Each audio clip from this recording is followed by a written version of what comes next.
Today, we are continuing to read The Secret Teachings of All Ages, as hopefully today we will finish up the introduction. Now, if you recall last time, we started the introduction, and we were talking about the pre-Socratic philosophers, many Greek philosophers, and even some medieval philosophers, etc. And we are going through this history of thought, which is necessary to have as a foundation as we begin to embark on the mysteries. And you saw how we took it's basically, I'm comparing everything that we talk about to Hyperianism.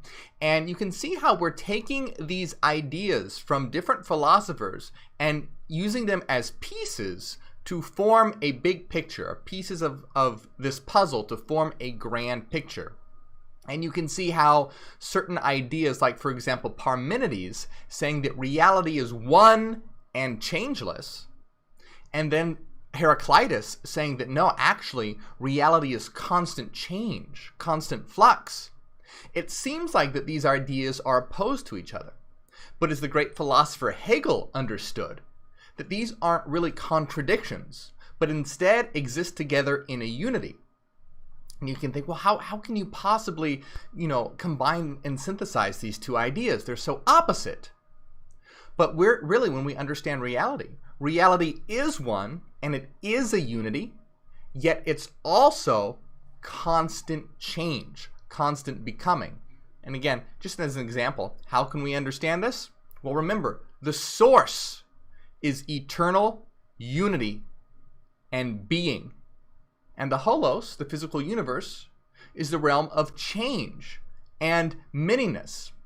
So, again, you can think of this as an analogy to pianos. A piano is changeless. The piano just sits there with its keys. The piano itself doesn't change. But the music that flows from the piano is constantly changing and constantly transforming. And this is how you can have apparently opposite ideas, like the Parmenides idea of reality being changeless, and then the Heraclitean idea that reality is constant change. They're not opposite. They're actually synthesized together into a unity. And this is something really important to understand. We're going to be looking at more of these ideas as we go along. And as we collect these different puzzle pieces to put together and use as a way to understand reality. So it's really important to keep this in mind, this idea of unifying and synthesizing opposites together, because that's going to be a big theme. And today we're going to be looking at ideas of modern philosophy, and we'll be hopefully finishing up the introduction today. Fingers crossed that occurs. But really good to see you all here today. By the way, I hope you guys were here for our anti-Thanksgiving live stream. Last week, we were able to raise over $5,000 to feed hungry kids for the charity No Kid Hungry.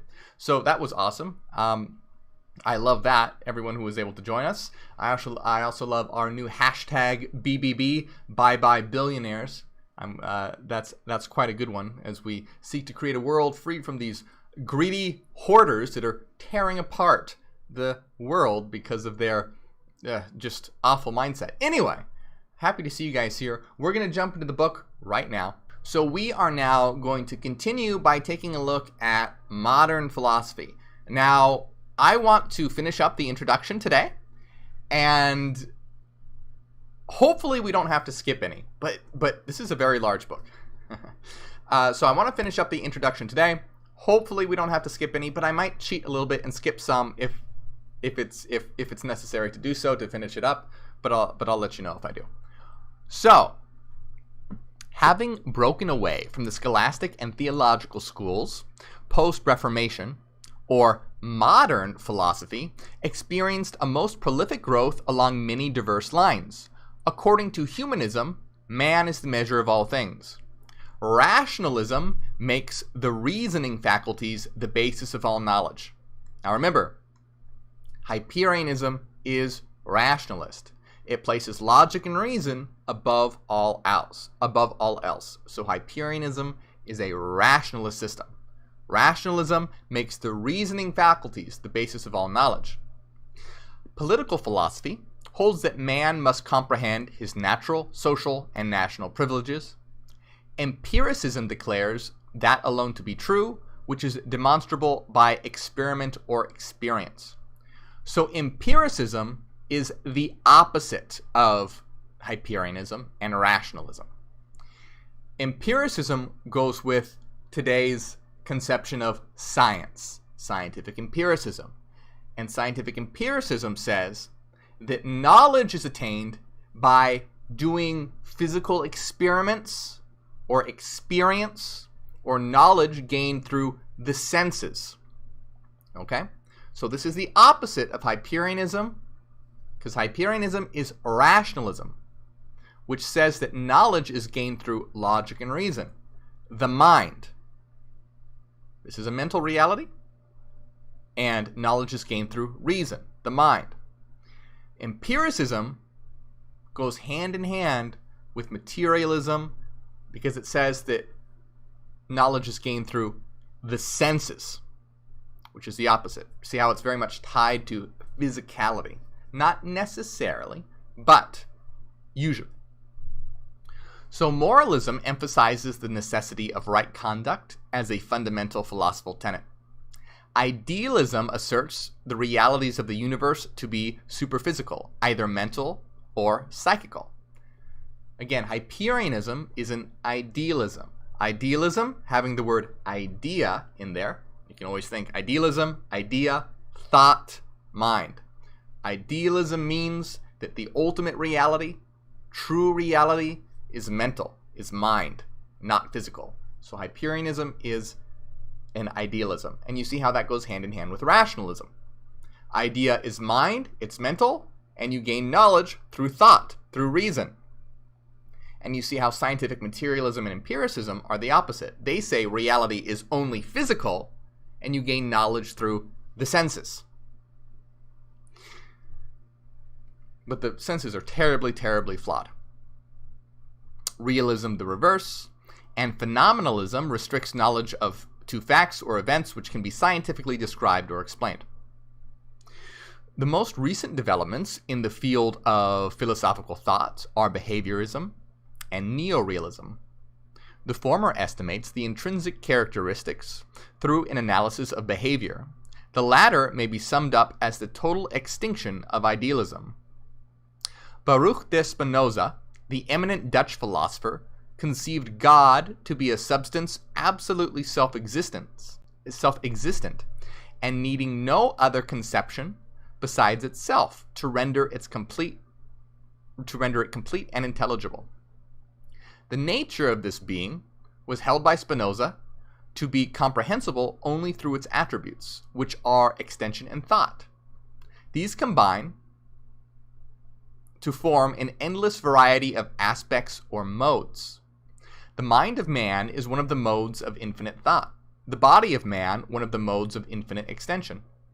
Through reason, man is enabled to elevate himself above the illusionary world of the senses and find eternal repose in perfect union with the divine essence. Spinoza, has been said, deprived God of all personality, making deity synonymous with the universe. Spinoza was an incredibly intelligent philosopher, and Spinoza wanted to create a rational religion. Isn't that beautiful? A religion based on reason rather than faith. And Spinoza was incredibly intelligent. And again, through reason, man is enabled to elevate himself above the illusionary world of the senses and find eternal repose and perfect union with the divine essence. And you see the similarity to Hyperianism there. Do you see how reason, exercising reason, starts to get us all on the same page? So through reason, we're able to elevate ourselves past the illusion of the senses and access the true reality of mind. Spinoza, has been said, deprived God of all personality. So he took away all these anthropomorphic ideas of God and made deity synonymous with the universe.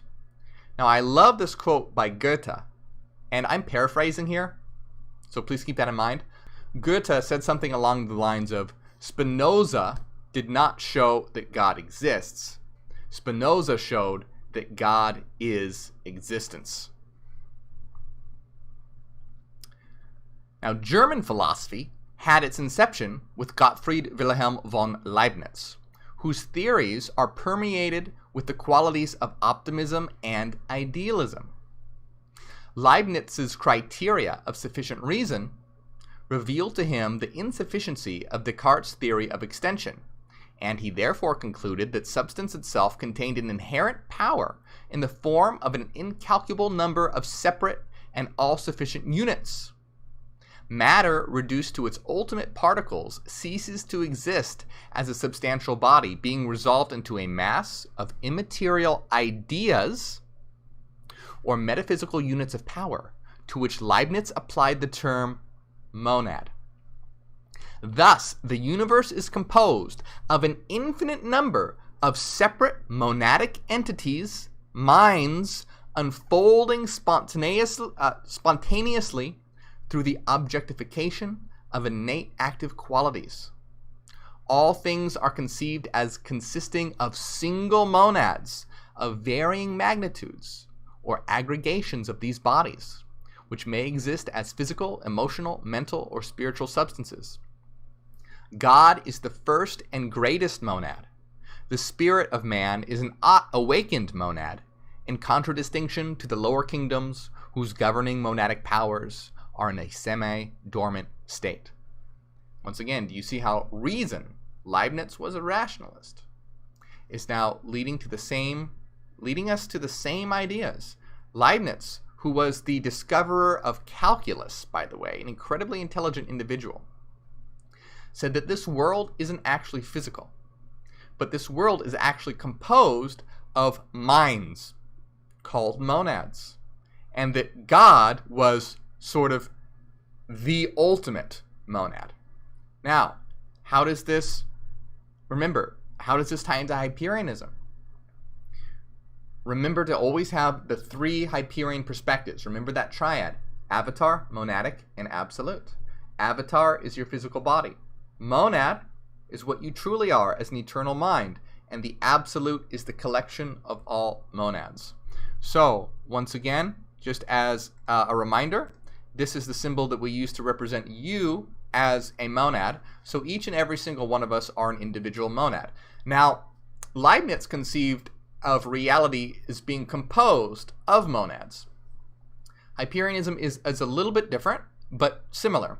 So reality is indeed a multiplicity of monads, but each monad is a mathematical container of frequency patterns, Fourier basis waves. So each monad is a container of sinusoidal waves.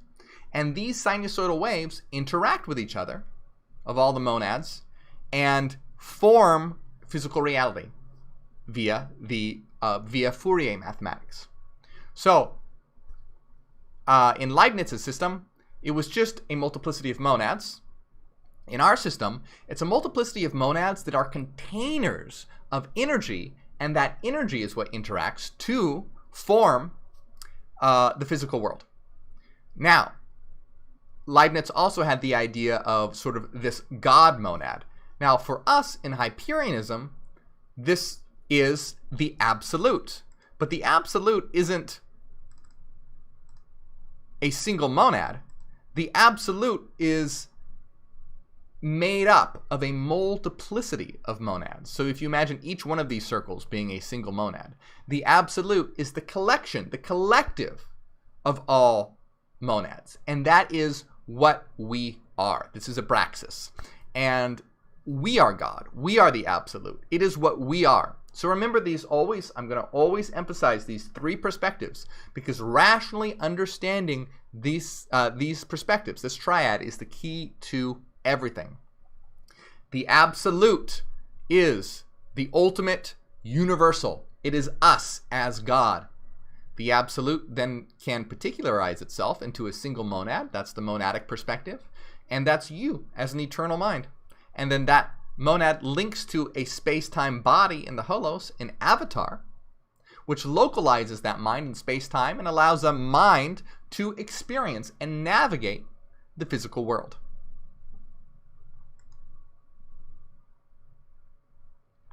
Do you see how we're putting the puzzle pieces together? How we're putting this all together? and how Hyperianism is the ultimate synthesis and the pinnacle of knowledge.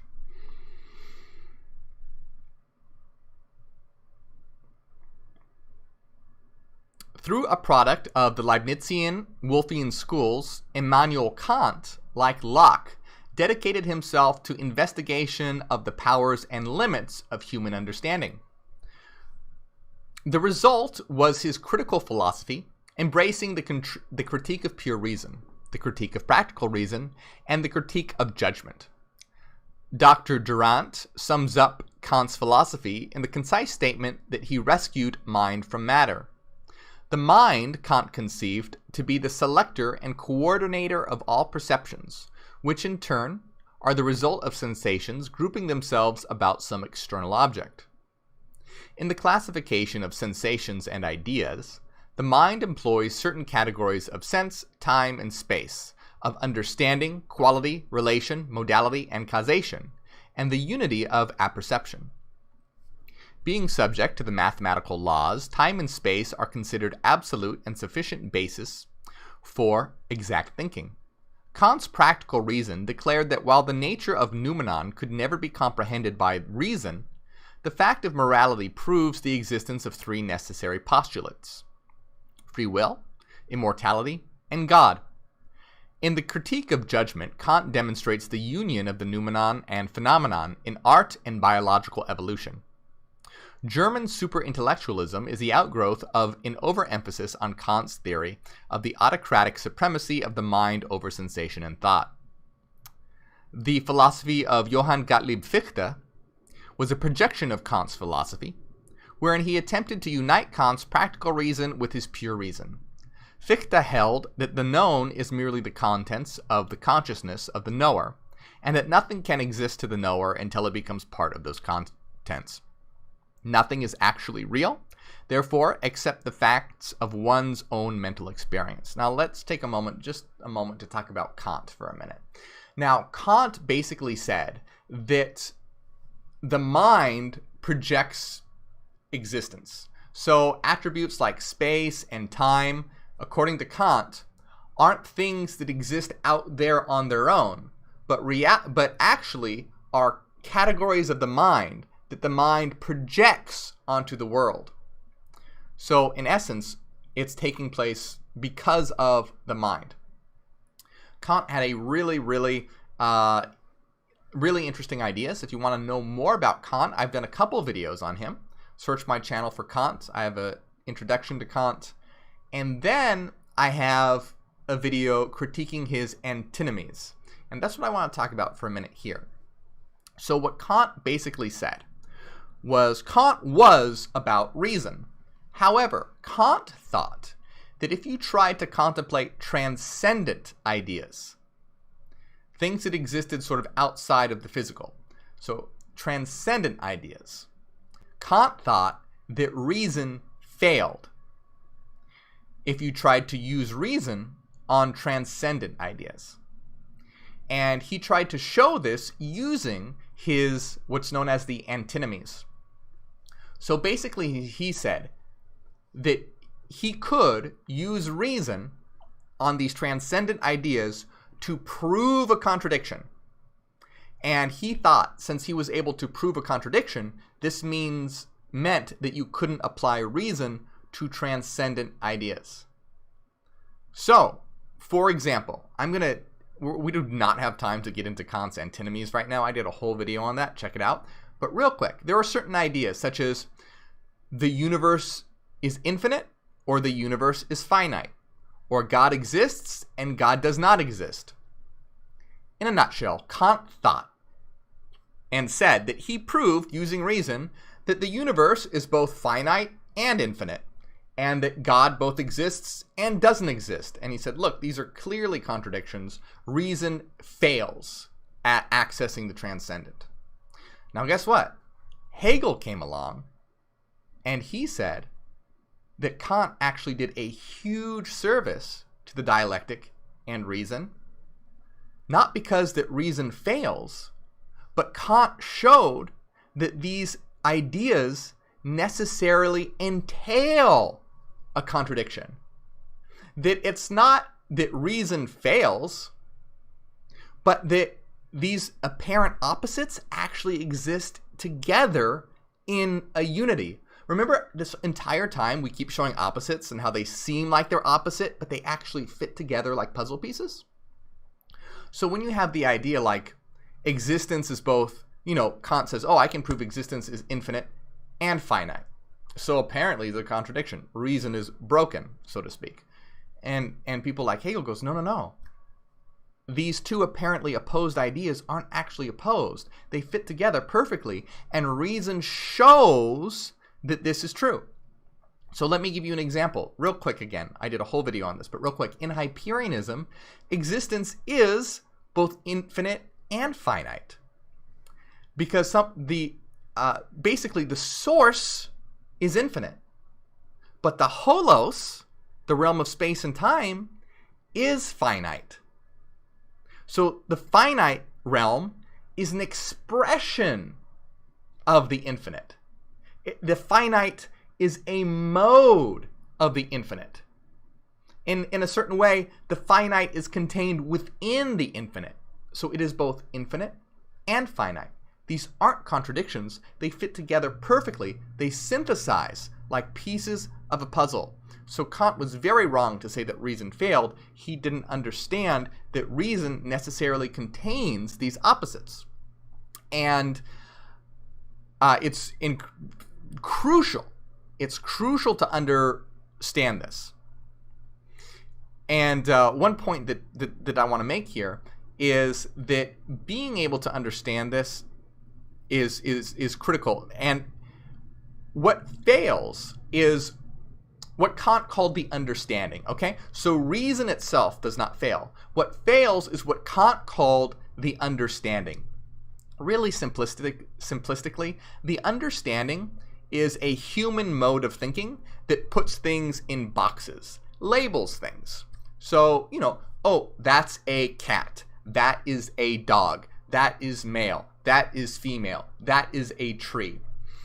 And do you see how these human conceptions put things into boxes that are very still and motionless? But reality is flowing. Everything bleeds into each other. And to partition things off into these static, unchanging boxes fails to capture what they truly are. It's helpful because we need these words and these concepts to be able to get around and communicate in the world. But they are not true. They're helpful tools. So what Kant tried to do was he tried to use the understanding to try and reach the transcendent ideas. And you can't get to them because it puts things in boxes. It wants to say existence is either finite or infinite. When what Hegel showed was that reason is something that encapsulates all opposites together. It's this thing that is flowing, and any concept, when it's taken to its extreme, naturally flows into its opposite. And we show this in Hyperianism, how something can equal nothing. Mathematically, 1 minus 1 equals 0. Imagine that equation. On one side you have 1 minus 1, on the other side you have 0. Well, on one side, the 0, it's nothingness. It's 0. But on the other side, you have something. You have a 1 and you have a minus 1. And this is how we know that reality is infinite energy, something, but it all balances to 0, nothing. And you see someone like Kant trying to use the human understanding would go, oh, well, is reality something or it's nothing? That's a contradiction. Reason fails. But mathematically, which is reason itself, we can show it to be perfectly true by a literal equality. So mathematics, reason, is able to access the true reality because reality is mathematical. But it's when you try and use failed and flawed human understanding to try and capture the infinite, that is when it fails. So Kant actually did a service, Hegel, to reason by showing that reason contains its opposites within itself.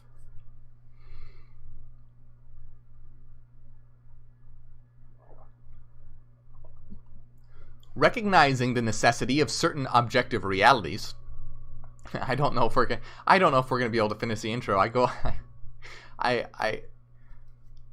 I talk so much, but it's like each one of I could go on and on about each one of these paragraphs. It's just they're filled with really important details. But anyway, let's keep going here.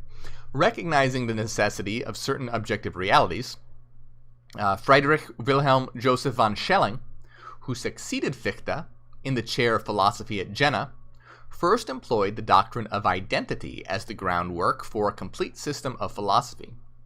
Whereas Fichte regarded self as the absolute, von Schelling conceived infinite and eternal mind to be the all-pervading cause. See?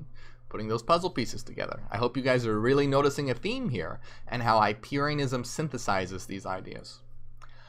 Realization of the absolute is made possible by intellectual intuition, which, being a superior or spiritual sense, is able to disassociate itself from both subject and object. Kant's categories of space and time, von Schelling conceived to be positive and negative respectively, and material existence the result of the reciprocal action of these two expressions. Von Schelling also held that the absolute, in its process of self-development, proceeds according to a law or rhythm consisting of three movements. The first, a reflective movement, is the attempt of the infinite to embody itself in the finite. The second, that of subsumption, is the attempt of the absolute to return to the infinite after involvement in the finite. The third, that of reason, is the neutral point wherein the two formal movements are blended. Georg Wilhelm Friedrich Hegel considered the intellectual intuition of von Schelling to be philosophically unsound, and hence turned his attention to the establishment of a system of philosophy based upon pure logic. Of Hegel, it has been said that he began with nothing and showed with logical precision how everything had proceeded from it in logical order. Hegel elevated logic to a position of supreme importance. In fact, as a quality of the absolute itself. So Hegel is phenomenal. Hegel comes along and he says that it's reason, they're using the word logic here, but that it's reason that is ultimate reality. That reality is a mind, and that it is reason that is creating a world to throw itself into to understand itself. And it says that Hegel began with nothing and showed with logical precision how everything had proceeded from it in logical order. That's exactly what we do with Hyperianism. So what Hegel actually started with wasn't just it's called being. Okay, so Hegel began with nothing. Hegel began with being and nothing. In a very, very simplistic way, you can sort of understand being as existence. That's not really what being means, but let's just go with it for now. So Hegel started with being and nothing, which is like us starting with something and nothing. And Hegel showed that being was equal to nothing, just how we show that something is equal to nothing. And how can that be? Well, I want you to imagine being. Imagine all being, everything. Imagine everything. Well, if you have all being, it contains all its opposites within it. So imagine simultaneously considering, this is a simplistic example, but simultaneously considering up and down, left and right, hot and cold. All of these ideas considered at the same time collapse.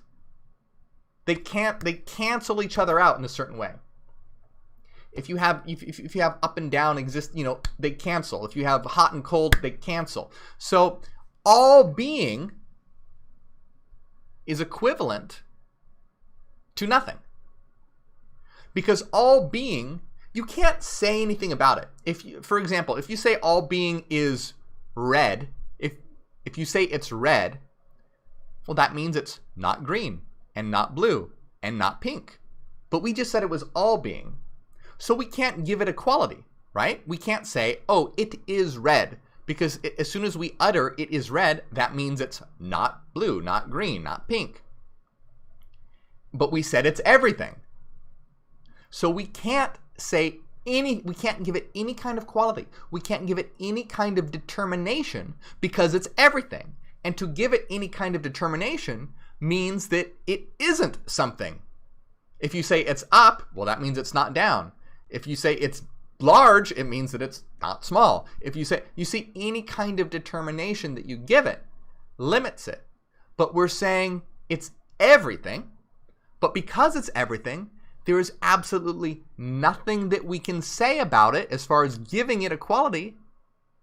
Hence, it is equal to nothing.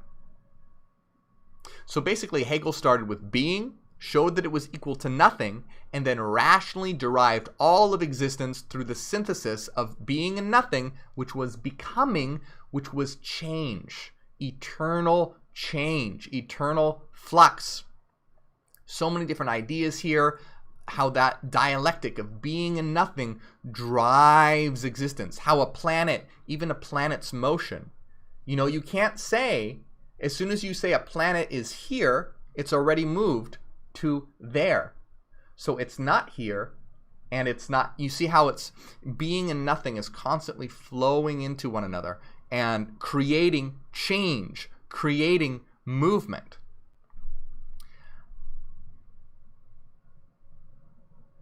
God he conceived as the absolute, to be a process of unfolding. In like manner, thought it without beginning or end. Hegel further believed that all things owe their existence to their opposites, and that all opposites are actually identical, being and nothing. This is incredibly important to Hyperianism. Thus, the only existence is the relationship of opposites to each other, through which combinations, new elements are produced.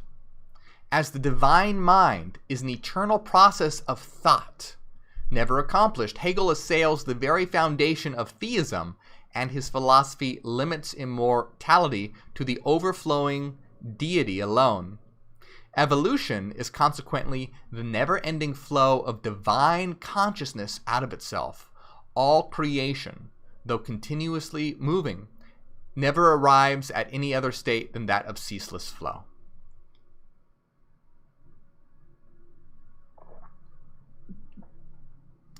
Johann Friedrich Herbart's philosophy was a realistic reaction from the idealism of Fichte and von Schelling.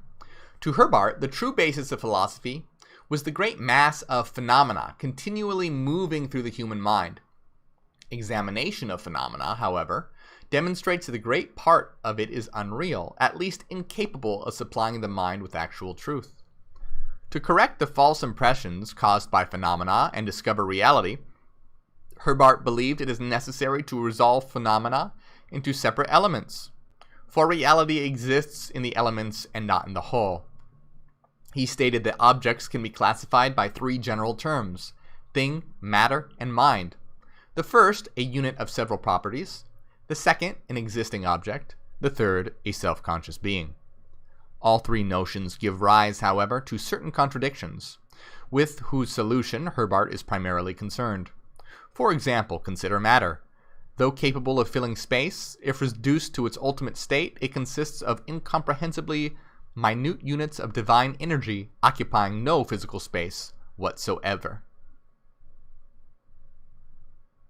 The true subject of Arthur Schopenhauer's philosophy is the will. Someone asked about Schopenhauer in the chat, and Schopenhauer was an absolute asshole to Hegel. Schopenhauer hated Hegel. And Schopenhauer would actually schedule his classes at the same time as Hegel's, so that students would have to choose between, are they going to go to Hegel's class or Schopenhauer's class? But nobody showed up to Schopenhauer's, and they all went to Hegel. Schopenhauer does have some interesting ideas, but he was a complete asshole to Hegel. He does have some really interesting ideas about music. But anyway, the object of Schopenhauer's philosophy is the elevation of the mind to the point where it is capable of controlling the will. Schopenhauer likens the will to a strong blind man who carries on his shoulders the intellect, which is a weak lame man possessing the power of sight. The will is the tireless cause of manifestation, and every part of nature the product of will. The brain is the product of the will to know, the hand the product of the will to grasp. The entire intellectual and emotional constitutions of man are subservient to the will and are largely concerned with the effort to justify the dictates of the will. Thus the mind creates elaborate systems of thought, simply to prove the necessity of the thing willed.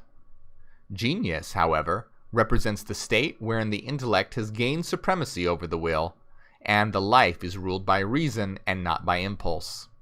The strength of Christianity, said Schopenhauer, lay in its pessimism and conquest of individual will. His own religious viewpoints resembled closely the Buddhism. To him, nirvana represented the subjugation of will, life the manifestation of the blind will to live. He viewed as a misfortune, claiming that the true philosopher was one who recognized the wisdom of death, resisted the inherent urge to reproduce his kind. So Schopenhauer had an extremely pessimistic philosophy. Of Friedrich Wilhelm Nietzsche, it has been said that his peculiar contribution to the cause of human hope was the glad tidings that God had died of pity. Nietzsche is famous for saying that God is dead. But, fun fact, did you know that Nietzsche was actually not the first person to say God is dead? Do you know who it was? Hegel. If you haven't noticed yet, I think Hegel's just phenomenal. Anyway, but Nietzsche is the one who is famous for saying God is dead. The outstanding features of Nietzsche's philosophy are his doctrine of eternal recurrence and the extreme emphasis placed by him on the will to power, a projection of Schopenhauer's will to live. Nietzsche believed the purpose of existence is to be the production of a type of all-powerful individual, designated by him the Superman. And relating to Hyperianism, this is our idea of transforming humanity into gods, this idea of the next evolutionary step, beings of mind, transforming humanity into something divine. So Nietzsche believed the purpose of existence is to be the production of a type of all-powerful individual, designated by him the Superman. This Superman was the product of careful culturing, for if not separated forcibly from the mass and consecrated to the production of power, the individual would sink back to the level of the deadly mediocre. Love, Nietzsche said, should be sacrificed to the production of the Superman, and those only should marry who are best fitted to produce this outstanding type. I'm going to comment on this in a minute, so just hold on. Nietzsche also believed in the rule of the aristocracy, both blood and breeding being essential to the establishment of the superior type. Nietzsche's doctrine did not liberate the masses, it rather placed over them supermen for whom their inferior brothers and sisters should be perfectly reconciled to die. Ethically and politically, the Superman was a law unto himself. To those who understand the true meaning of power to be virtue, self-control, and truth, the ideality behind Nietzsche's theory is apparent. To the superficial, however, it is a philosophy the heartless and calculating, concerned solely with the survival of the fittest. Now, one thing I want to say real quick. Remember in our last live stream, I told you that Manly P. Hall, being a very intelligent individual, doesn't get everything right all the time. He gets about 90% of the things correct. Well, here's something that he doesn't get quite right. So Nietzsche was not in favor of eugenics or using breeding people by blood. So Nietzsche was metaphorically talking about creating a new type of humanity, not through eugenics or physically breeding people, but through philosophy, through cultivating will, through cultivating intelligence, through cultivating strength of mind. And so it didn't have anything to do with eugenics or breeding people physically or anything gross like that. unfortunately, a lot of people misinterpreted Nietzsche and thought that that's what he meant. And this is where Manly P. Hall is interpreting Nietzsche. Now, to Manly P. Hall's credit, this was the time, this was written in 1920 something. So it's not like Manly P. Hall could just Google this kind of stuff. So Manly P. Hall does get a lot right, but does make some errors. And this is one of those times where he doesn't get it quite right. Nietzsche was not about eugenics. Nietzsche was about creating a new type of humanity through cultivating the mind and the will and intelligence, all these mental attributes.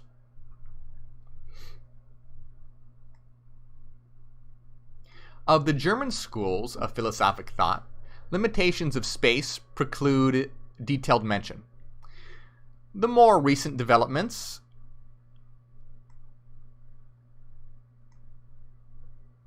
of the German school are Freudianism and relativism, often called the Einstein theory. The former is a system of psychoanalysis through psychopathic and neurological phenomena. The latter attacks the accuracy of mechanical principles dependent on the present theory of velocity. I'm talking about Freudian psychoanalysis and Einstein's theory of relativity. Rene Descartes stands at the head of the French school of philosophy and shares it with Sir Francis Bacon the honor of founding the system of modern science and philosophy. As Bacon based his conclusions upon observation of external things, so Descartes founded his metaphysical philosophy upon the observation of internal things. So Bacon was all about observation and empiricism.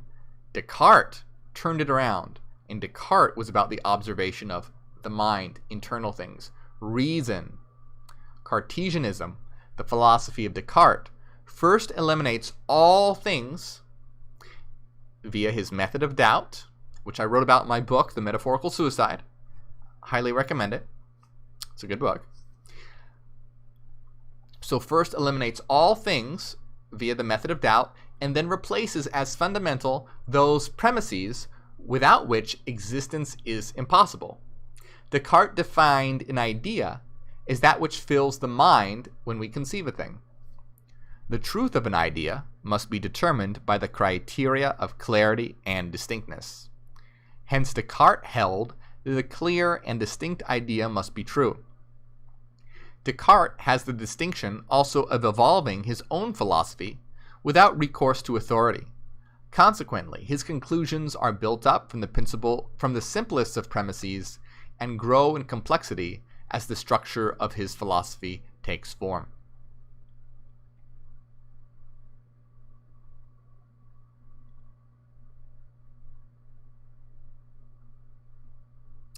The positive philosophy of Auguste Comte is based upon the theory that the human intellect develops through three stages of thought.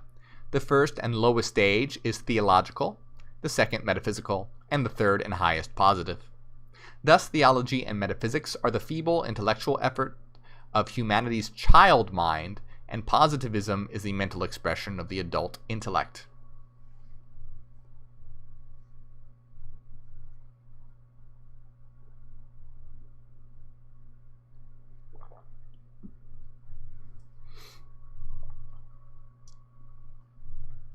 Henri Bergson, the intuitionalist,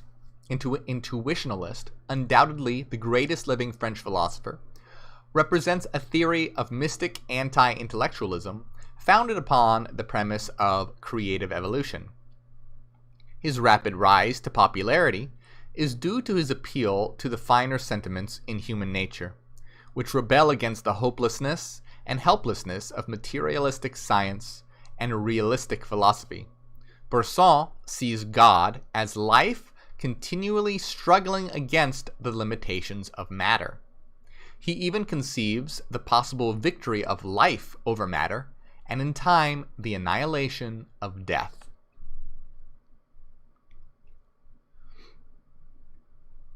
Applying the Baconian method to the mind, John Locke, the great English philosopher, declared that everything which passes through the mind is a legitimate object of mental philosophy, and that these mental phenomena are as real and valid as the objects of any other science.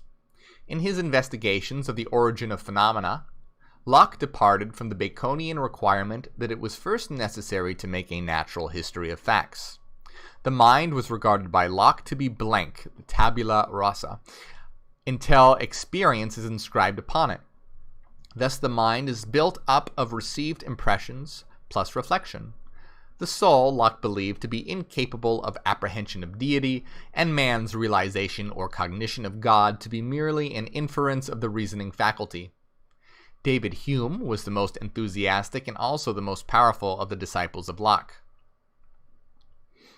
Attacking Locke's sensationalism, Bishop Berkeley substituted for it a philosophy founded on Locke's fundamental premises, but which he developed as a system of idealism. Remember, idealism, mind. Mind is ultimate, not matter. Berkeley held that ideas, mind, are the real object of knowledge. He declared it impossible to adduce proof that sensations are occasioned by material objects. He also attempted to prove that matter has no existence. Berkeleyanism holds that the universe is permeated and governed by mind. Thus, the belief in the existence of material objects is merely a mental condition, and the objects themselves may well be fabrications of the mind, like a dream. So Berkeley believed that matter was merely a mental condition, the objects themselves, fabrications of the mind. How could that be? Well, just think about a dream. At the same time, Berkeley considered it worse than insanity to question the accuracy of the perceptions, for if the power of the perceptive faculty to be questioned, man is reduced to a creature incapable of knowing, estimating, or realizing anything whatsoever. So Bishop Berkeley is a strange one because he was an idealist and an empiricist. And usually you're not an idealist and an empiricist. Usually you're an idealist and a rationalist. But Berkeley, in essence, thought that we all existed in the mind of God. That reality is sort of the dream of God, and we exist within the dream of God. Now, in Hyperianism, it's similar. But God is not some entity that exists independent from us, but rather, God is the absolute, which is us. And remember, think of each one of these minds, each one of these circles as being a monadic mind. And so we are the absolute. We are Abraxas. We are God.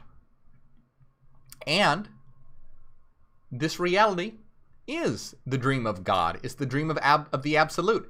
It's our dream. So this existence right now is the collective dream. It's a collective dream. And that's why you can't change things by thinking about it, because it's not your monadic minds alone to change. It's the dream of the absolute, which is the collective, which is all minds. So when you go to sleep and dream at night, you are having an individual dream and accessing the frequency contents of your individual monadic mind. When you are awake, you're switching from an individual dream to a collective dream, the dream of the absolute, which is us. So, you are switching from, in the case of a personal dream, a monadic dream, to the absolute dream. So this collective reality is the dream of the absolute dream. When you go to sleep and dream at night and have an individual personal dream, that's a monadic dream. You, as a monadic mind, experiencing the world that you generated for yourself in your dream. This collective world is the dream that all of us together as the absolute generated to experience ourselves. This reality is a dream. It's simply a collective dream, the dream of the absolute, rather than a personal dream, a monadic dream, an individual dream. That's why individual dreams behave somewhat differently from collective dreams, because there is a difference. The collective dream is the dream of the absolute, so it follows these patterns. So please, always keep these three perspectives in mind. Avatar, monadic, absolute. It's incredibly important.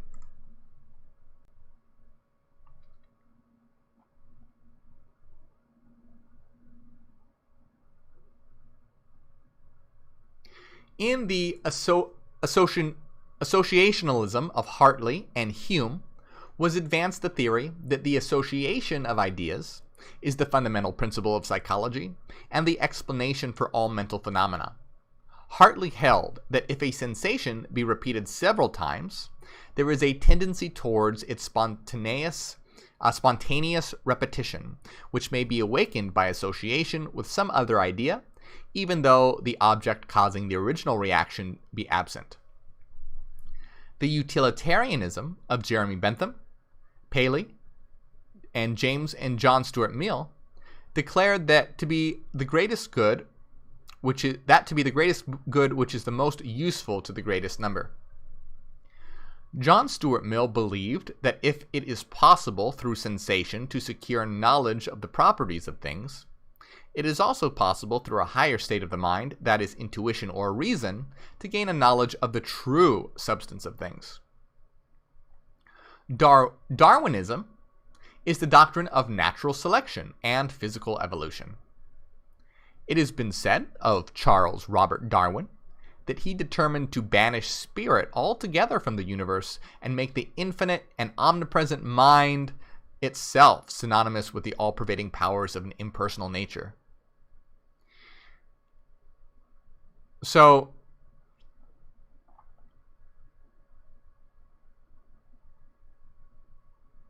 agnosticism and neo-Hegelianism are also noteworthy products of this period of philosophic thought. The former is the belief that the nature of ultimates is unknowable, the latter an English and American revival of Hegel's idealism.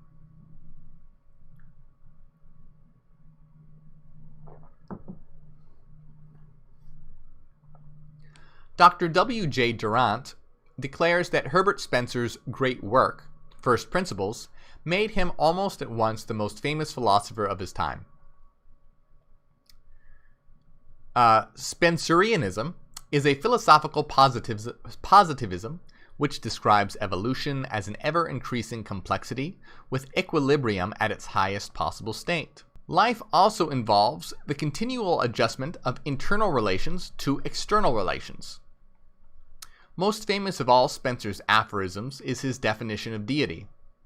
God is infinite intelligence, infinitely diversified through infinite time and infinite space, manifesting through an infinitude of ever-evolving individualities. The universality of the law of evolution was emphasized by Spencer, who applied it not only to the form, but also to the intelligence behind the form. In every manifestation of being, he recognized the fundamental tendency of unfoldment from simplicity to complexity, observing that when the point of equilibrium is reached, it is always followed by the process of dissolution. According to Spencer, however, disintegration took place only that reintegration might follow upon a higher level of being. And again, we can see, remember, in Hyperianism, reality is evolving to the omega point, which is the absolute actualization of every monad, which means the complete and total actualization of the absolute. It's reaching towards perfect unity, perfect actualization. But then, once that point is reached, and we have gained the maximum amount of satisfaction, pleasure, experience, etc. from it, we will shatter ourselves once again to have a completely new experience and a completely new journey. And this is an eternal cycle of sort of disintegration and reintegration, or unity and separation. The chief position in the Italian school of philosophy should be awarded to Giordano Bruno, who, after enthusiastically accepting Copernicus's theory that the sun is the center of the solar system, declared the sun to be a star and all the stars to be suns. In Bruno's time, the earth was regarded at the center of all creation. Consequently, when he thus relegated the world and man to an obscure corner in space, the effect was cataclysmic. For the heresy of affirming a multiplicity of universes and conceiving the cosmos to be so vast that no single creed could fill it, Bruno paid the forfeit of his life.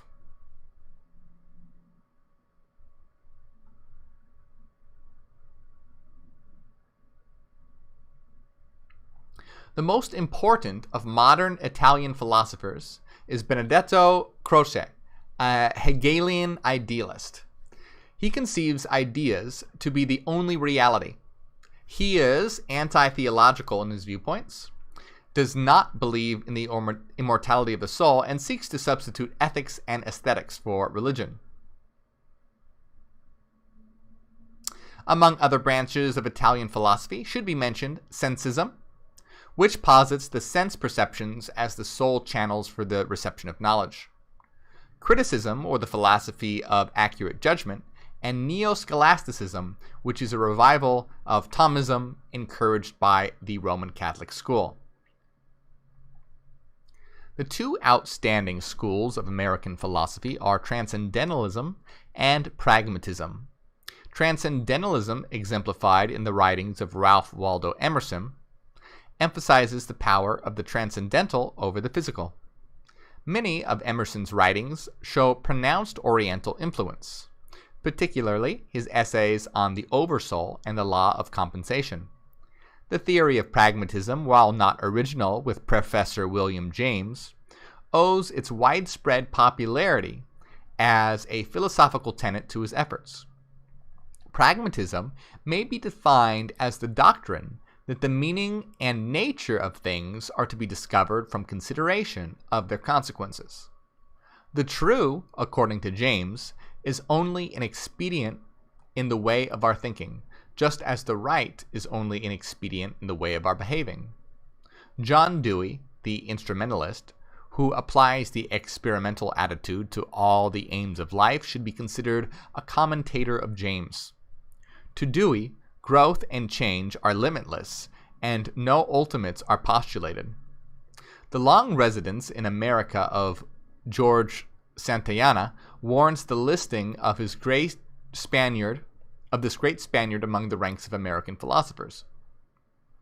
Defending himself with the shield of skepticism alike from the illusions of the senses and the cumulative errors of the ages, Santayana seeks to lead mankind into a more apprehending state, denominated by him the life of reason. All right, here we go. Now let's talk a little bit about why we're talking about all this.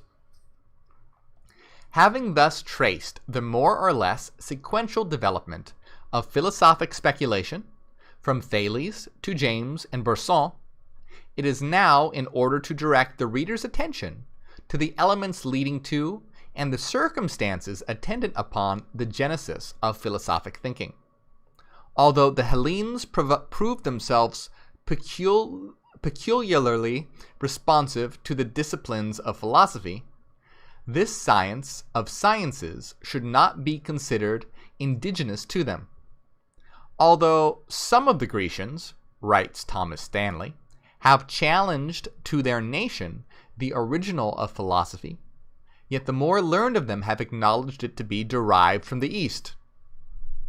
The magnificent institutions of Hindu, Chaldean, and Egyptian learning must be recognized as the actual source of Greek wisdom. The last was patterned after the shadow cast by the sanctuaries of Ellora, and Memphis upon the thought substance of a primitive people. Thales, Pythagoras, and Plato, in their philosophic wanderings, contacted many distant cults and brought back the lore of Egypt and the inscrutable Orient. From indisputable facts such as these, it is evident that philosophy emerged from the religious mysteries of antiquity, not being separated from religion until after the decay of the mysteries.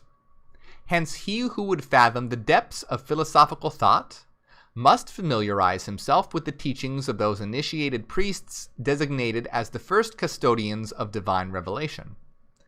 The mysteries claim to be the guardians of a transcendental knowledge so profound as to be incomprehensible save to the most exalted intellect, and so potent as to be revealed with safety only to those in whom personal ambition was dead and who had consecrated their lives to the unselfish service of humanity.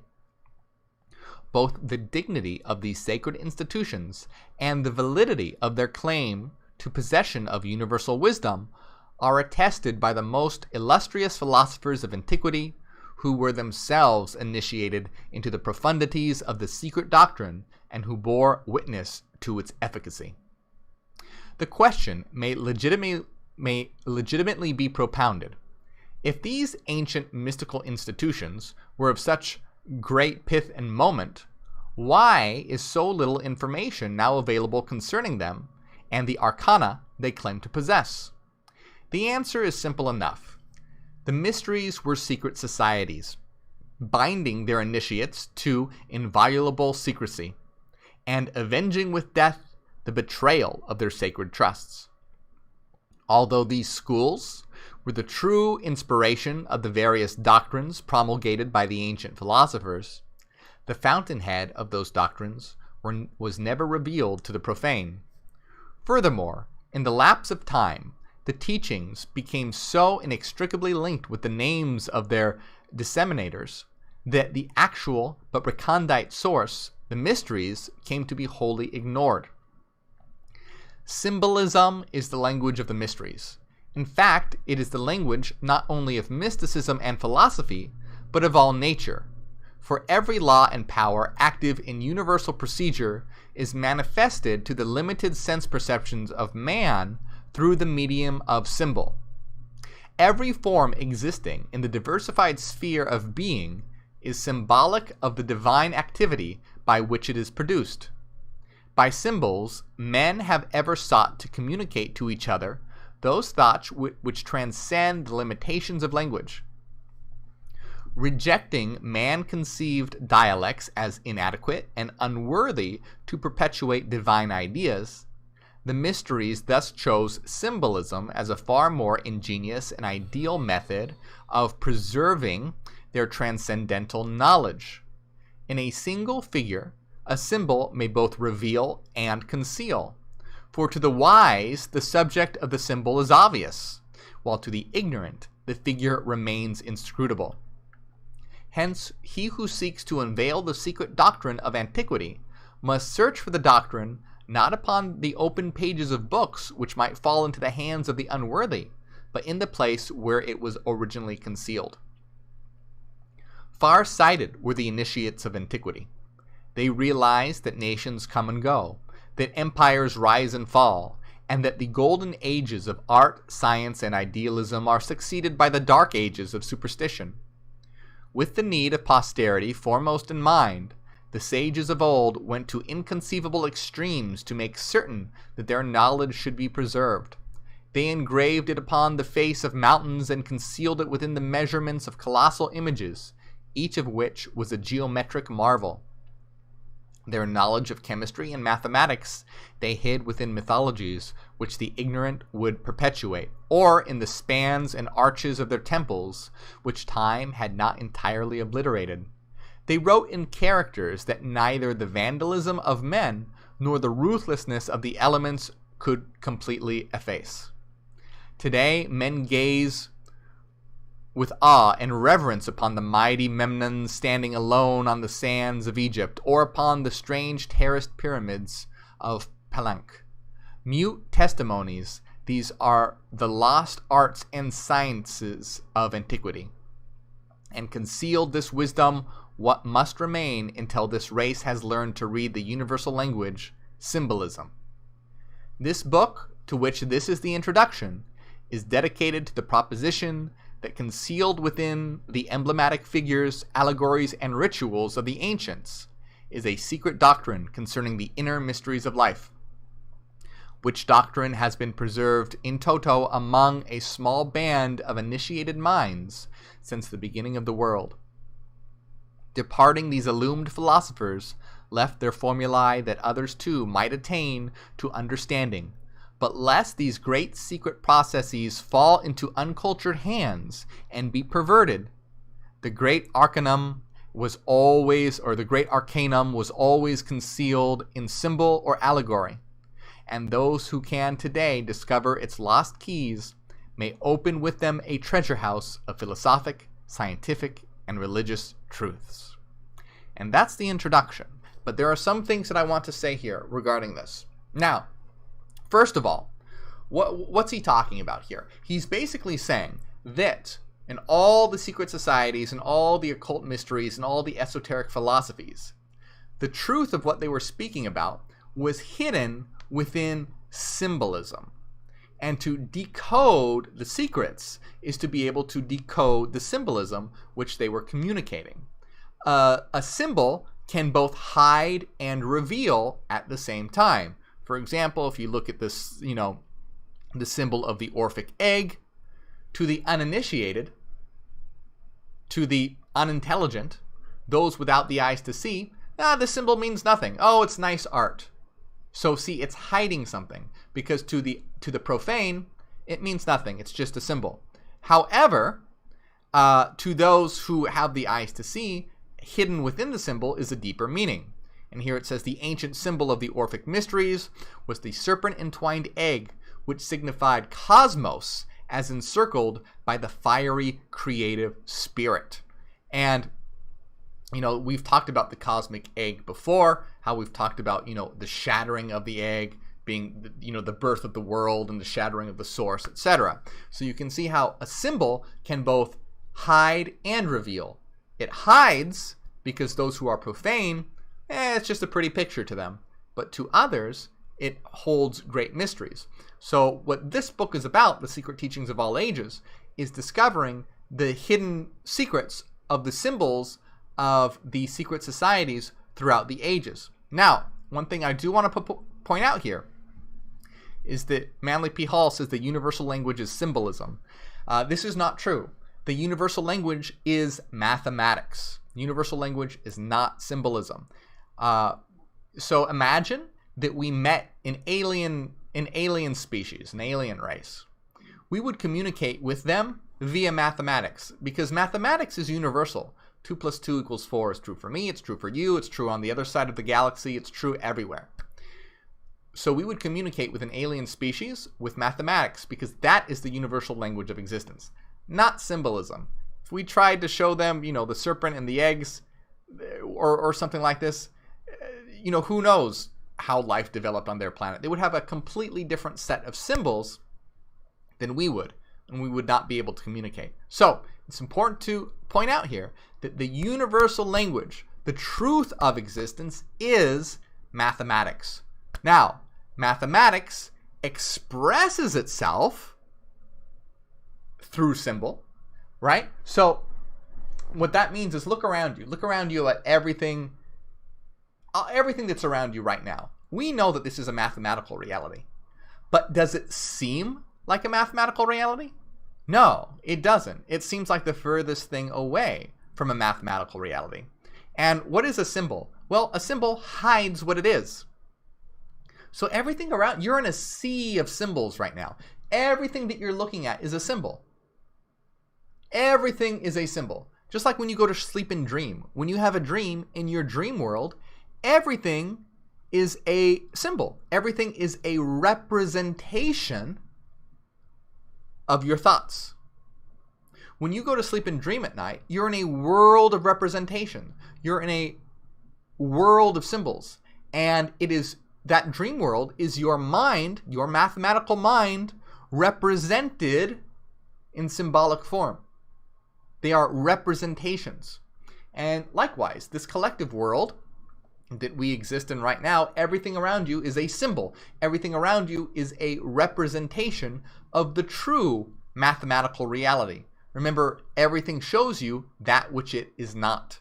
So, it's important to realize that symbol is not truth, and it is not the universal language. Mathematics is truth, and mathematics is the universal language. Symbol can be something interesting to study, and that we can learn from, but it is not truth in itself. It stands between us and the truth. It stands between us and the truth. It's a representation of truth. And by definition, a representation is never truth in itself. So what I really want to make it clear as we go through this book is, yeah, it's going to be really interesting to look at all these different symbols and see what these secret societies thought and stuff like that. And that's going to be great. It's going to be awesome. And I'm really looking forward to doing that. But just remember that symbolism is not truth. It is a representation. It's what Hegel called Vorstellung, or picture thinking. It's religion in a certain way. And what comes after Vorstellung, or picture thinking, is reason. So sure, we can learn a lot from symbols, but it's important to realize that symbols are not truth themselves, that we can then, through reason, know what reality actually is. So I just want to emphasize that Manly P. Hall is incorrect to say that the universal language is symbolism. That is incorrect. The universal language is, always has been, always will be mathematics, because this is a mathematical reality of mind, and reality comes to know itself, through these frequency patterns, which are mathematical waveforms, Fourier basis waves. So I just want to emphasize, as we read this, and it's going to be really interesting to see all these different symbolism, and we're going to interpret these symbols and see what these different secret societies and occult systems thought. Always remember that symbolism is not truth. Only reason, mathematics, is truth. And the absolute is all about us, is all about coming to know itself through itself, and it first does it through symbolism, Vorstellung, picture thinking. But then it graduates to a higher level when it understands itself through reason. And it's only through reason that it can understand itself in its entirety, because symbolism is not the thing in itself. It is merely a representation, it's a metaphor, and there will always be miscommunications through that. So, really, really important to understand that critical point. Always remember that logic and reason above all. It is the highest form of the absolute, because the absolute is reason itself. It is self-thinking thought. That's what we are. We are self-thinking thought. And as self-thinking thought, we first generate a dream world to come to know ourselves through symbol, but then once we do that, we continue to evolve and start to know ourselves through reason, through mind, through what we truly are. So, next week, we are going to begin, and I believe next week we are going to start reading about Masonry, the Freemasons. So I'm looking forward to that, and I will see you all there.